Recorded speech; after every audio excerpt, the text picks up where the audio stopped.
Next on Worcester News tonight, mixed emotions in Leicester as thousands come to town to buy recreational marijuana. The impact the big crowds are having on nearby businesses. Plus, helping rebuild a historic firehouse. The Rutland Volunteer Fire Brigade is looking for donations. Good evening and thanks for joining us. I'm Olivia Lemon. Police in Millbury are looking for the owner of an injured dog. The Rottweiler story is pulling at the heartstrings of many on social media. He was hit twice by cars, and without his owner coming forward, they say his future is uncertain. There's not a whole lot that we can do, but we're not giving up. A badly injured dog is catching the attention of thousands through social media. There's so many people that come out, especially when it's animal welfare. But even with the attention, the family of the 120-pound male Rottweiler hasn't been found. Millbury police say the dog was hit by 2 different vehicles on Saturday. Initially, the dog had been hit. We don't know by whom. But then afterwards, the second time the dog was hit, the operator did stop. And then the animal control did transport the dog to Tufts University Medical Center. According to police, the dog is in very poor condition with a broken spine. Chief Donald DeSorcy says the owner won't face any charges, but he hopes to connect the animal with his family. If it has to be put down, at least to give them the opportunity to see the dog before that happens. And if money for the surgery is an issue, Shrewsbury realtor Andrea Castanetti is offering to pay. She's a Rottweiler lover and says raising the $10,000 wouldn't be difficult. It just hurts me to think that there's an animal in a cage in pain and not getting what he needs. So, I think it's a tragedy that we can't find who this owner is. Director of New England All-Breed Rescue, Kara Furman, says if the Rottweiler makes it, he will have a home. Our rescue would be willing to take him in if he's able to go through surgery, and he does deserve a chance if he can have one. Castanetti says although the animal's future looks grim, it's nice to see how many people are willing to help. This is a horrible story, obviously, but there's so much good that comes out, and so many people that have said, listen, I want to help financially, I want to do whatever I can do. So, if something good has to come out of this story, then that's what it is. And the Cummings School of Veterinary Medicine released a statement to Worcester News tonight saying they are doing everything they can to keep the dog comfortable, and they appreciate the efforts of the community who have come together in hopes of finding the owner. Brittany Schaefer, Worcester News Tonight. All right, thank you, Brittany. It looks like another storm is in the forecast, but for now we can expect a chilly morning commute. Here's meteorologist Tim Kelly with a quick look at our local forecast. Yeah, we're kind of in between today. A couple snowflakes, a little raindrop. Big storms continue to come in off the Pacific one after another. The next one in the lineup in our direction is going to be fairly light, and that's going to come in tomorrow night and Friday. Right now, we have another storm winding up well to our east that's going to kind of join forces with the one that went by here yesterday, and the story is going to be wind picking up. Temperatures are marginal outside for rain or snow going down, but the air is drying out. The wind picking up. By morning, we're about 31, 32 degrees as the sun comes up tomorrow. That storm strengthening sends another band of snow through eastern Maine, but for us, 30s in the hills to near 40 degrees with sunshine tomorrow. It's cold outside, but at least there's a good amount of sun mixed with fair weather clouds. But the wind out of the northwest is gusting past 30 miles an hour, keeping the wind to chill below freezing. And then that little bit of Friday weather comes in. We'll talk more about that in a fairly busy weekend in a few minutes.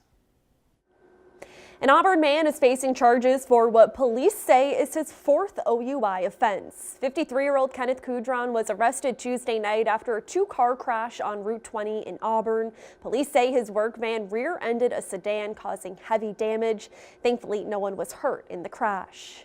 It's been a learning process for Leicester since the start of recreational marijuana sales in town. In just a week, Cultivate and a second retailer in Northampton have sold more than $2 million of product. Some businesses in Leicester say they are benefiting from the increase in customers, while others say they aren't.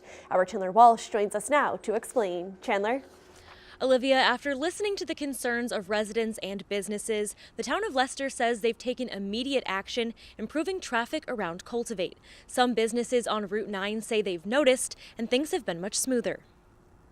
The town of Leicester is still trying to make adjustments. They didn't anticipate the amount of people flooding to one of the state's first recreational marijuana shops. If you look at what happened here, this was almost what you would call a perfect storm. After hearing resident complaints at a meeting this week, Cultivate added parking spaces and the town fixed some of the traffic issues. We made adjustments to the traffic pattern. We've moved the queue line.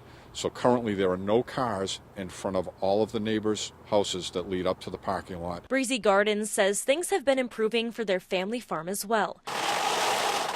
They had a difficult time selling Christmas trees over the last several days because customers couldn't get there. Wouldn't be a problem, but Christmas is a short season.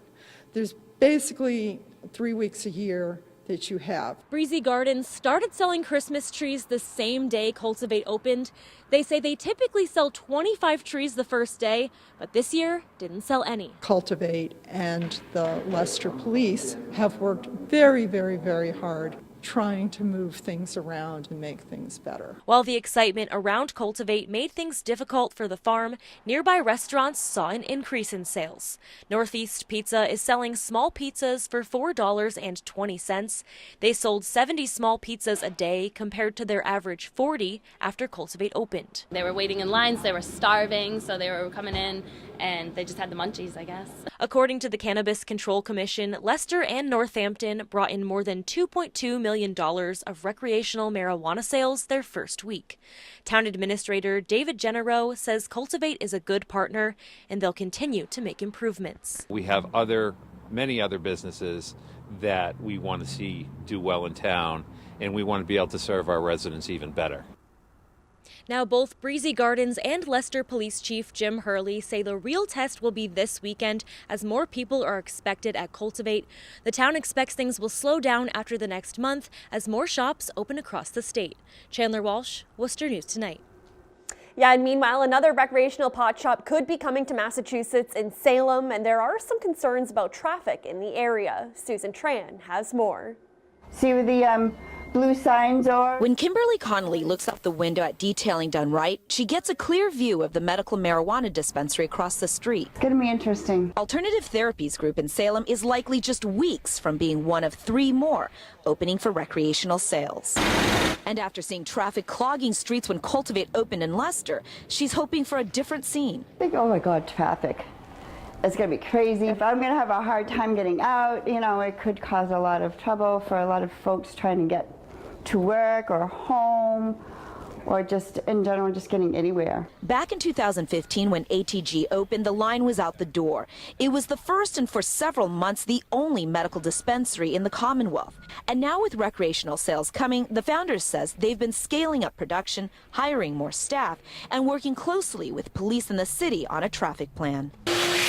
For the team at Detailing Done Right, they say ATG has been a good neighbor, and they're hoping the uptick in cars might even drive in more customers. I think there's going to be a lot more traffic coming and going, so hopefully it helps us in the long run, which would be great.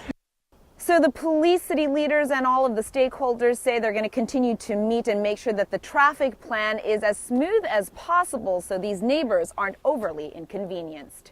In Salem, Susan Tran, Worcester News Tonight. Worcester property values are up nearly 6%, and according to the city assessor's office, residential properties are much higher than business properties. An average assessment increase for residents ranged from 6.59% for single-family homes to almost 10% for apartment buildings. Meanwhile, the average value for commercial properties rose by a little more than 1%, while assessments for industrial properties rose by 3.23% on average. The City Council will set tax rates for this fiscal year on December 11th. A vote will still happen in Millbury next week in regards to the purchase of the Clearview Country Club, but we likely already know the outcome. The special election looks at whether the town should borrow at least $3 million to buy Clearview Country Club, but even if people vote in favor, the town will not purchase the property because an article to authorize borrowing failed to get a 2/3 majority vote last week. The special election is December 6th. 16 Becker College students graduate from a special program Wednesday. Students started unique service projects as part of the Millennium Fellowship program. The goal of their projects was to improve the quality of life for people in central Massachusetts and beyond. At Wednesday's graduation, they were able to virtually celebrate with other graduates across the world. This is just something that the students felt passionate about, perhaps something that they were thinking of doing and just needed the mentorship and the support and the education to do that. Other students were already involved in projects that were close to their heart. I also wanted to make my project bigger and have more people participate and more people know about it, because it is an awesome thing helping the students get the quality education that they deserve. And the Millennium Fellowship program is sponsored in part by the United Nations. The class of 2018 includes 530 Millennium Fellows from 30 campuses across 13 nations. In an effort to save the town's oldest municipal building, the Rutland Volunteer Fire Brigade is hoping to receive more donations to renovate a historic firehouse. It was built more than 100 years ago and is slowly deteriorating. Our Rosalind Flaherty joins us now with the story. Rosalind? Olivia, the firehouse hasn't been used since 1977, and the retired firefighters have put a lot of time and effort into saving it in hopes of turning it into a museum. This is the place where former Rutland Fire Chief Thomas Rushala and Deputy Chief David Root spent a lot of their years. They are retired now, but want to make sure a big piece of the town's history is preserved. A lot of us started as kids going here as volunteers. Nostalgia, we were here. This is where we all came to. The Rutland Volunteer Fire Brigade has been working for years to save and restore the old firehouse. Their plan is to one day open it as a museum to showcase the history of the Rutland Fire Department and surrounding towns. The concern was that if we didn't do something, the building would be gone. It's the oldest municipal building in town. The firehouse was built in 1897 and was last used in the late 1970s. Over the years, it deteriorated, and fixing it hasn't been easy. It's been a very frustrating build, obviously, because every time we turned around, there was more issues with the building. In 2014, the fire brigade received a grant from the state for renovations. And last month, they received another from Representative Kim Ferguson and Senator Ann Goby. They still need to raise more funds to bring the building up to code, to make it handicap accessible, and to turn the upstairs Converse Hall into a meeting venue. As different fundraisers came along, we would fix the things, we'd replace the windows. We did different parts of the project that we could do. The firefighters say they are at the home stretch of the project and are hopeful they can soon make the place they enjoy enjoyable for others. We are not giving up. This will see completion. Somehow, some way, we'll get it done. Now, they still need to raise about $75,000 to $100,000. If you would like to donate, you can visit their website at rutlandfirebrigade.org. Rosalind Flaherty, Worcester News Tonight.